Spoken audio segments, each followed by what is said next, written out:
Je me rappelle, un week-end de cet été, je reçois un appel de Jules, et voilà, où on discute beaucoup, on reparle de ce qu'on a partagé ensemble sur ces 2 premières courses, du coup sur la 3 heures et la 24 heures de Muret. Et à l'issue de cette discussion, il me dit, ben voilà, j'en ai beaucoup discuté avec les membres de l'équipe, et on aimerait vraiment que du coup tu nous rejoignes officiellement. Et du coup j'ai accepté sans broncher. Parce que déjà je les adore, hein, pas que en tant que pilote mais aussi en tant qu'ami. Donc au moment où Jules m'annonce que Axel rejoint officiellement l'équipe, j'étais trop content. On venait de faire 2 courses avec lui, on avait fait la 3 heures, on avait fait la 24 heures. À chaque fois, ça s'était super bien passé. À chaque fois, on a fait quand même des super résultats avec lui. Et surtout à la 24 heures, on a vraiment vu qu'il pouvait nous apporter beaucoup. Donc à ce moment-là, d'avoir ce nouveau pilote qui intègre l'équipe, c'est une réelle force. Et à ce moment-là, les ambitions de l'équipe peuvent être beaucoup plus hautes. Je suis un peu déçu qu'ils viennent. Non. Axel, surtout pendant la 24 heures où j'ai pu le voir plus longtemps, très impressionnant au niveau stratégique. Il était vraiment à l'affût pour savoir quelle machine rentrer, quand sortir, etc. Qui faire rouler à quel moment. Et du coup, me dire, ce gars-là rentre dans l'équipe officiellement, ça donne du plaisir parce que tu te dis, il y a une sécurité en plus qui vient se rajouter. Axel, je l'avais jamais vu avant qu'il rentre dans l'équipe. Des premières impressions comme ça par message, c'est une crème, hein. Puis donc ça s'est confirmé en vrai. Et puis surtout, quel pilotage, quoi. Quel pilote, tout simplement. Donc pour moi, d'officialiser un petit peu le fait de partager la piste ensemble, c'était, j'allais dire une évidence, mais une officialisation que j'attendais un petit peu personnellement.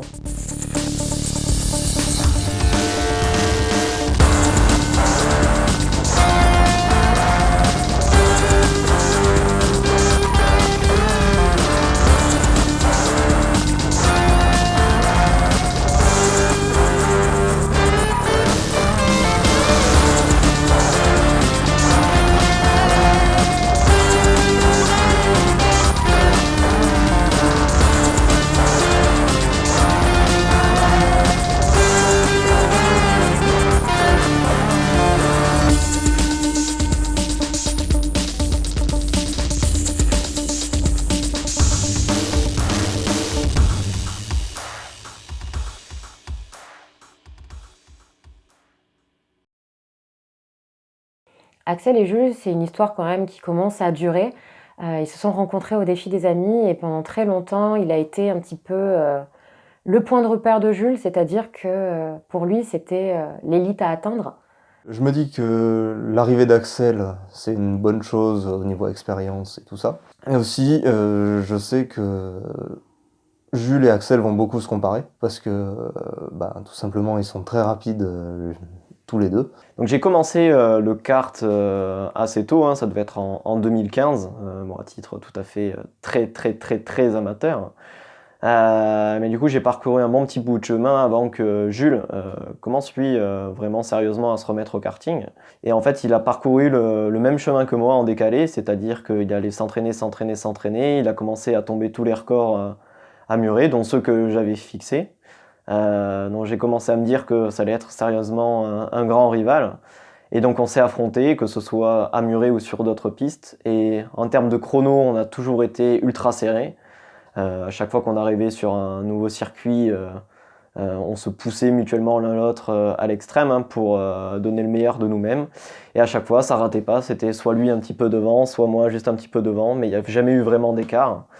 Donc on a toujours vraiment eu une grande rivalité, mais sans accrochage, sans tension ou animosité l'un envers l'autre. C'était plutôt au contraire beaucoup de sympathie et de respect mutuel, donc j'ai toujours adoré ça.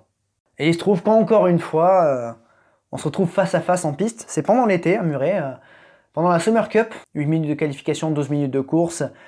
Et voilà, en fin de journée, un lundi soir, et je me dis, vas-y, je vais faire celle-là, et il se dit la même chose, on se l'était pas dit. Et qui je retrouve sur place, à ma grande surprise, ou pas, c'est Jules, donc hyper content, parce que ça faisait un petit moment qu'on ne s'était pas vu.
tous les deux encore premier et deuxième à l'issue d'une grande bataille.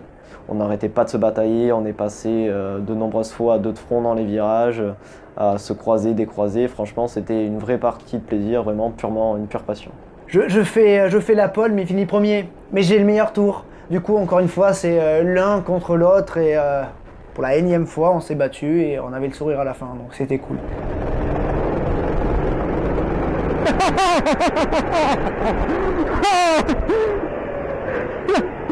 Oh, c'était trop bien! Oh, non, c'était putain de serré! Et non! Ouais, non, c'était serré. Merci! C'est énorme! Oh putain, c'est serré! Oh, j'adore! J'avais envie d'ouvrir plus, je me suis dit après. Ah, c'est pour ça que j'ai ouvert, j'ai dit allez vas-y qu'on essaie de se battre différemment. Mais oh là là, en fait le début du circuit c'était toi. Ouais. Et à la fin c'est moi qui te reprenais. Ouais, je galérais le sous-virage. Ah mais c'est après que je trouve le truc. Ah ouais, ah, toi c'était tendu. Et il nous propose à Méziane et moi de faire cette course aussi. Donc ça serait notre première course pour Méziane comme pour moi.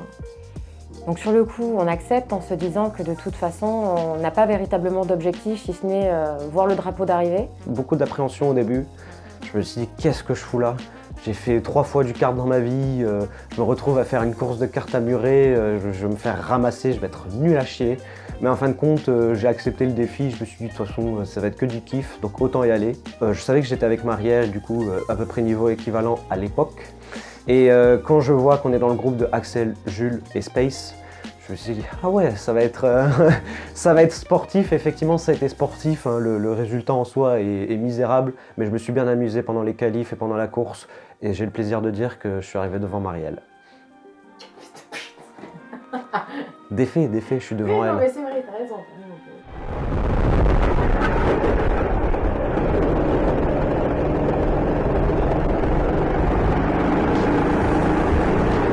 Piloter un kart, c'est un sentiment de liberté indescriptible.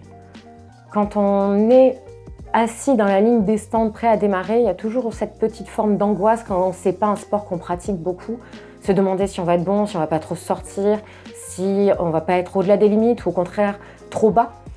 Et au final, une fois que le kart démarre, ces questions, elles passent complètement à la trappe. Pour moi, piloter un kart, c'est avant tout des sensations.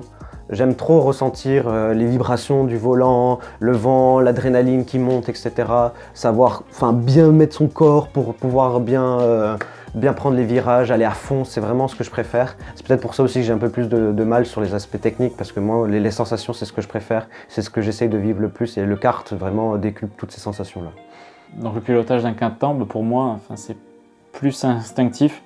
Je suis pas le pilote qui a le plus de connaissances en pilotage ou quoi que ce soit, ou en mécanique. Enfin, je suis pas trop au point sur ça. Donc moi, c'est vraiment plus avec mon feeling que je fais les choses. De mon côté, j'aborde le pilotage d'un karting 4 temps où il faut être très soigné, pour ma part. C'est parce que c'est le style de pilotage que j'ai adopté et que je préfère. C'est comme ça que c'est arrivé. Le fait d'être très coolé. Je dirais que le pilotage du 4 temps, c'est quand même spécifique, mais c'est une spécificité neutre. C'est-à-dire qu'on peut partir de cette base de pilotage de 4 temps et prendre des branches à droite, à gauche. Quand on pilote autre chose, on aura toujours un peu cette base, cette sensibilité dans les pédales qu'on a dans un 4 temps en fait. Piloter un kart en 4 temps, c'est pas quelque chose de simple. Je pense qu'on a beaucoup de préjugés sur le 4 temps, parce qu'on voit le kart de location, où on va aller à côté de chez nous, le petit kart pépère entre guillemets, et on a souvent l'image du 2 temps comme étant le kart de compétition, et le 4 temps le kart un peu pourri, quoi. Et en fait, le kart 4 temps, c'est un pilotage qui est très spécial. Et c'est vrai qu'on remarque de plus en plus en compétition qu'on a de plus en plus de niveaux en 4 temps. Parce que forcément, des mecs du 2 temps commencent à venir en 4 temps parce que c'est quelque chose qui coûte aussi un petit peu moins cher. En fait, déjà d'une, c'est le placement en fait, dans le kart. Déjà, mettre le moins de volant possible parce que sinon on perd du temps. Ça, c'était mon défaut l'année dernière, je l'ai corrigé cette année. Alors un 4 temps, faut savoir que c'est un kart qui a vraiment pas de puissance en bas moteur. Donc la clé pour réussir à être rapide, c'est de rester haut dans les tours et de soigner ses trajectoires pour perdre le moins de vitesse possible. Je dirais, la première impérative, c'est d'avoir une bonne position de conduite. Deuxième chose, tu ne tournes pas avec le volant. Les meilleurs ne tournent pas avec le volant. Si tu fais ça, tu perds de la vitesse. Ce qui te fait tourner, c'est la relation pédale, particulièrement la pédale de gauche, donc le frein, positionnement du corps. Le positionnement du corps doit être très important. Tu ne dois pas être avaché sur le volant. Le mieux, c'est d'être droit et de servir vraiment de l'inertie que peut procurer ton corps en se mettant d'un côté. Et avec le frein, ça te permet de tourner sans bouger le volant. Donc en gros, la théorie, c'est ça. Pour aller vite, il ne faut pas beaucoup tourner le volant et c'est au corps. Voilà la position du corps. Opposé, toujours, tu veux tourner à droite, tu te places à gauche. Tu veux tourner à gauche, tu te places à droite pour pouvoir faire pivoter la machine. Après, ça demande de la dextérité, beaucoup de finesse pour arriver à gérer tout ça. Mais voilà, un pilotage 4 temps, c'est très fin, justement. Et c'est très plaisant, du coup. Demain, on a un programme spécial au crédit. On ne sait pas encore. Tu réserves un programme spécial? Ah bon? Il m'énerve. Ah, tu sais ce qui lui manque? T'as déjà vu les images de lui quand il tourne? Eh ben, tu verrais, tu feras gaffe, ça te choquerait. Tu vois, toi t'es comme ça, quand tu tournes, maintenant tu tournes à droite, tu vas être élevé comme ça sur le siège. Ah oui, il est comme ça. Lui il est comme ça. Lui, il est comme ça. Il est penché un peu. Il est sur le côté extérieur, mais pas totalement. En fait, il a le cul à l'extérieur et la tête à l'intérieur. Oui, c'est ça. Oui, ça joue. Attendez, pourquoi il n'y arrive pas sous la pluie? C'est ça, hein?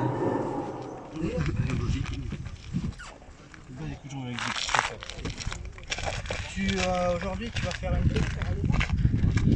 Tu vas t'entraîner à bien te tenir sur les virages. Tu vas arrêter de te pencher en avant, tu vas te poser comme tout le monde le fait. Il n'y a que toi dans l'équipe. Je suis aérodynamique, c'est pas pour aérodynamique. C'est toi qui comprends pas discuter. Le mec, pourquoi tu galères plus sous la pluie à maîtriser les trucs ou alors sur des cartes un peu plus vicieux? Parce que tu n'arrives pas à... C'est ton corps, il te permet pas de bien ressentir tout. Et de bien stabiliser la machine. Il n'y a que le bas du corps qui est du bon côté. Heureusement, t'imagines. Le haut, il dit merde.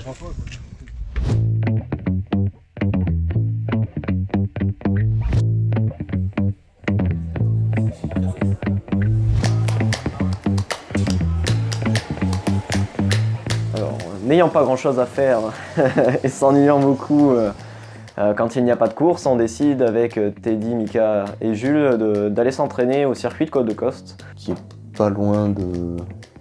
je sais pas où. Donc ça valait le coup de le dire. Voilà, bon voilà. Qui est pas loin d'Agen.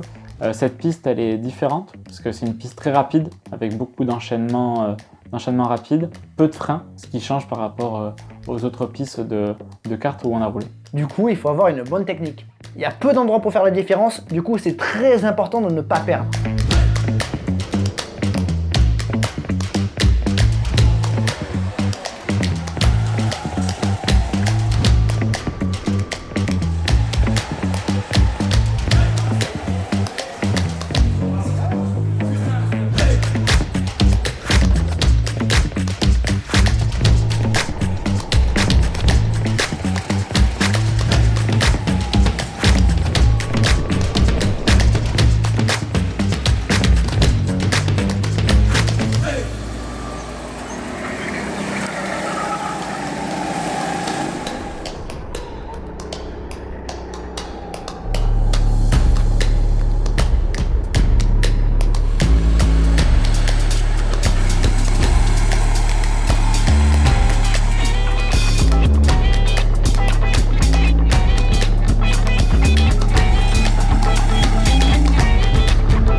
On a tracé.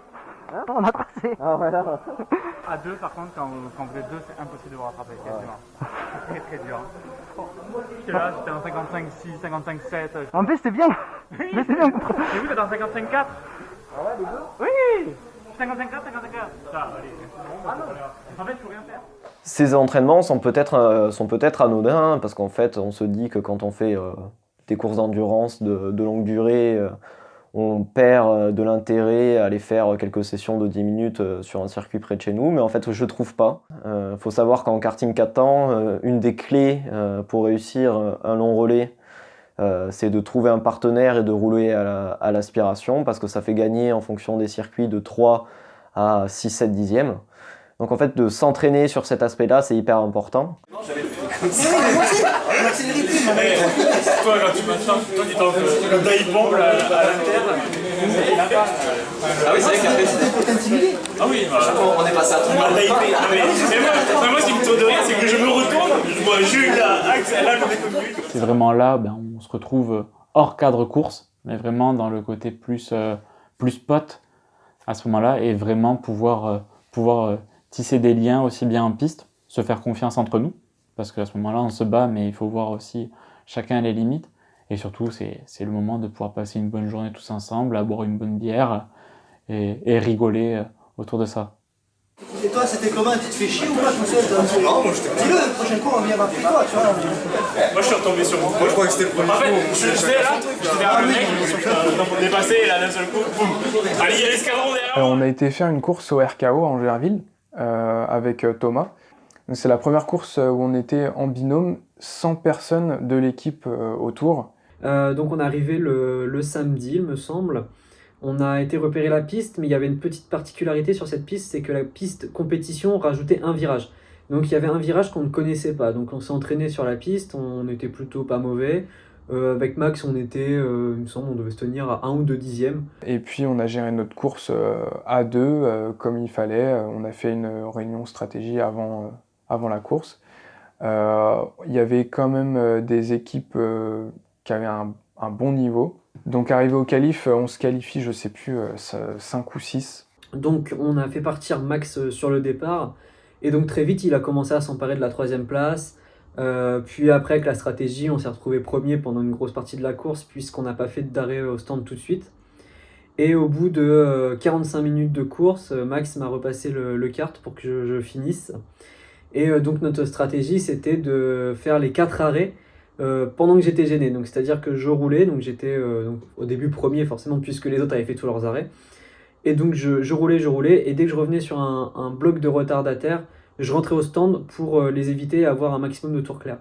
Donc du coup on a appliqué cette stratégie jusqu'au bout de la course, et on a fini 3e, il me semble, avec 30 secondes d'avance sur les 4e.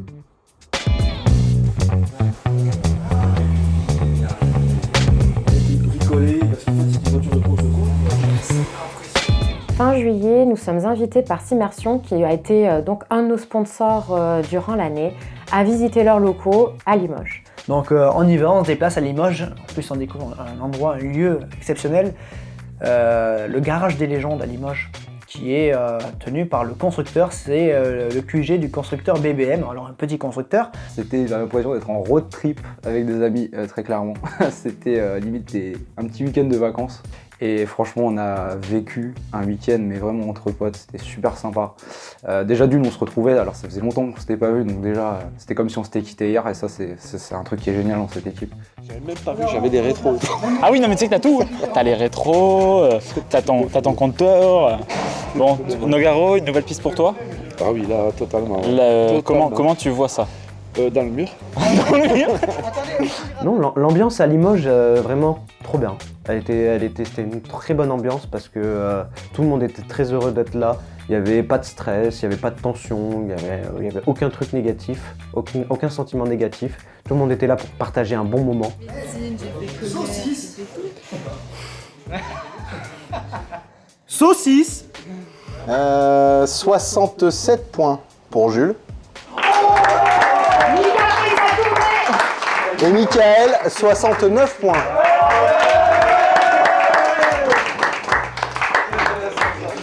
Michael, regarde.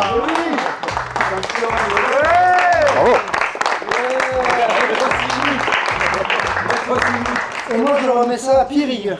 Oh, c'est gentil, merci. Là, il fait chaud pour le mettre, mais il fait chaud, dans cet hiver, je pense. Merci beaucoup. Avec plaisir, écoute. Et puis je vous souhaite de gagner vos prochaines courses en karting, de participer aux courses auxquelles vous tenez, et puis puis voilà, et puis on se recroisera sans doute un de ces quatre. D'une part, on passe une super après-midi, mais Simmersion ne s'arrête pas là. Il décide de nous sponsoriser, alors il nous donne un peu d'argent pour la suite de la saison, chose qui est vraiment adorable. Donc encore un geste magnifique de Simmersion, donc on les remercie évidemment, et on a essayé de les mettre en avant du mieux possible, parce que vraiment ils le méritent, quoi.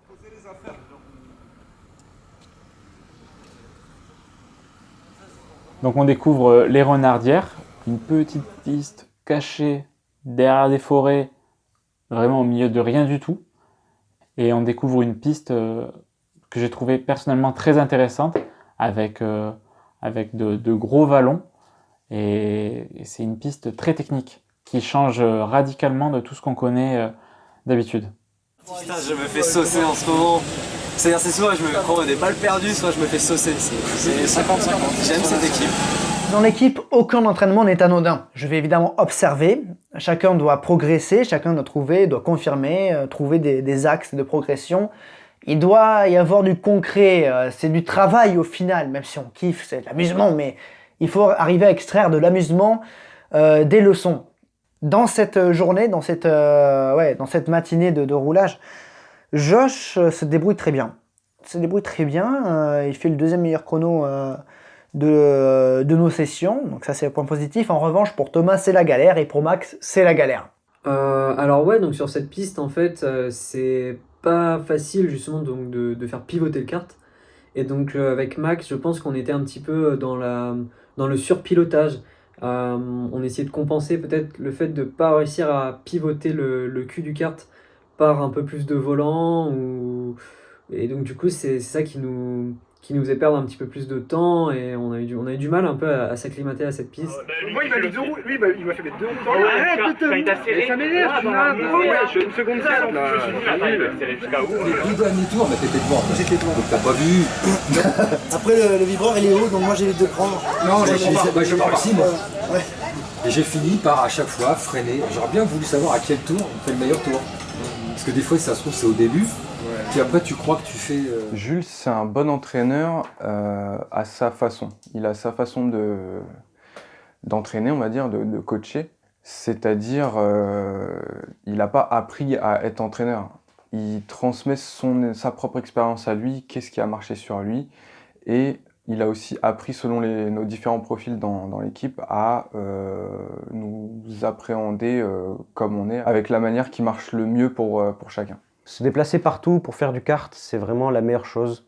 Parce que découvrir de nouvelles personnes, de nouveaux lieux, de tout, c'est ce qui est le plus motivant, c'est vraiment ce qui est plus stimulant personnellement en termes d'émotion. Ça crée de réels liens. Tu passes 5 heures dans la même bagnole avec 2 gars, et on a l'impression que le trajet a duré la moitié du temps tellement que c'était cool. Forcément, on a beaucoup été autour de Toulouse, mais on se déplace du côté de Orléans, on va se déplacer du côté de Clermont-Ferrand. On a des projets d'aller se déplacer peut-être même en Belgique, etc. Et le côté de découvrir plein d'endroits en France, plein de kartings différents, et même juste ces moments passés sur les trajets qui sont si fédérateurs en fin de compte, c'est quelque chose que j'adore. Donc en soi, plus les courses sont loin, plus j'aime ça.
Donc là, le programme, il s'est décidé petit à petit. Pendant l'été, on se dit, ok, on va retourner à Dunois en octobre, et en septembre, on va aller découvrir Saron. Étant donné que cette piste nous est complètement inconnue, on décide d'aller la tester une semaine avant pour prendre quelques points de repère. Et pour l'occasion, Thomas descend sur Toulouse pour venir avec nous sur le circuit. Déjà, pourquoi aider Thomas? C'est simple, parce qu'il fait partie de l'équipe et on laisse personne derrière, quoi. Et comment, en observant, en essayant de donner des idées, en essayant de montrer une technique. Voilà, c'est compliqué, parce qu'il y a beaucoup d'instinct dans le pilotage. Ce qui est compliqué, c'est d'arriver à se rendre compte de la part d'instinct que tu mets dans ton pilotage. Il faut arriver à comprendre et être alerte par rapport à ce que tu fais et savoir interpréter les informations que te renvoie la machine. Ça, c'est dur. Du coup, il faut essayer d'ouvrir les yeux aux pilotes, montrer des techniques, parler des expériences de chacun. Donc voilà, c'est compliqué. C'est dur de répondre à comment aider un pilote.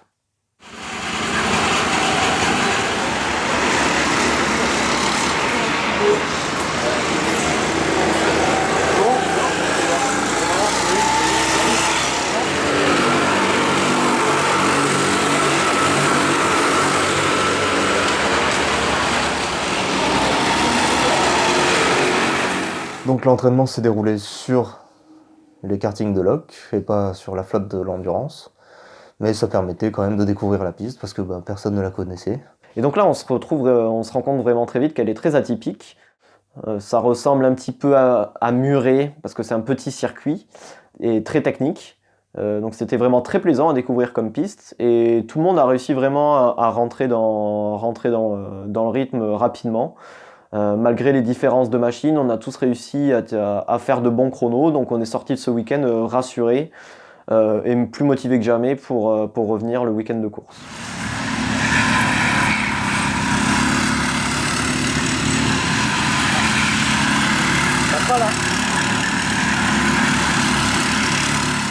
Il y a plein d'aspects importants sur les entraînements. Déjà de voir un petit peu comment se comporte chaque pilote, parce que quand tous les pilotes sont sur la piste, c'est difficile d'accorder autant d'importance à chacun pour voir comment il se débrouille. Donc d'avoir des rushs de ces entraînements, ça permet aussi de voir qu'est-ce qui pêche chez certains. Et ça nous permet aussi, nous, d'avoir des images d'archives, de savoir, par exemple, à telle période, dans telles conditions, comment les pilotes évoluaient, quels étaient leurs chronos, etc. Mes cadrages aux entraînements étaient quasi inexistants. Et en parlant avec Jules de tout ça et avec Marielle aussi, je me suis rendu compte que il fallait faire des choses, quoi. Il fallait filmer. Il y a certains points techniques sur lesquels je devais me reconcentrer et ne pas me reposer sur les lauriers.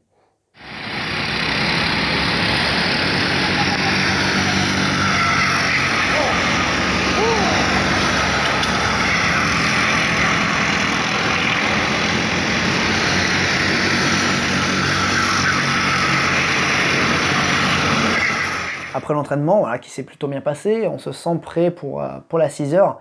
Et pour la première fois, il y aura les 7 pilotes de l'équipe, donc toute l'équipe réunie. Ça n'était jamais arrivé. Donc pour la course à Saron, on décide d'engager 2 équipages. Donc le premier équipage est composé de Jules, Mika, Thomas et Max. Et le deuxième équipage est composé d'Axel, moi et Joshua. Excité de partager officiellement le baquet avec toute l'équipe le circuit parce que c'était aussi pour moi l'occasion de rencontrer l'équipe du Nord. Et un petit peu stressé parce que je m'étais mis vraiment pas mal de pression personnelle parce que j'ai des attentes en termes de résultats, en termes de prestations. Donc je voulais être sûr d'être au maximum pour les mettre dans les meilleures conditions possibles, de ne pas les pénaliser, de ne pas les ralentir, et au contraire d'essayer de les tirer vers le haut. Donc j'étais plutôt stressé. Et clap de fin d'épisode 4.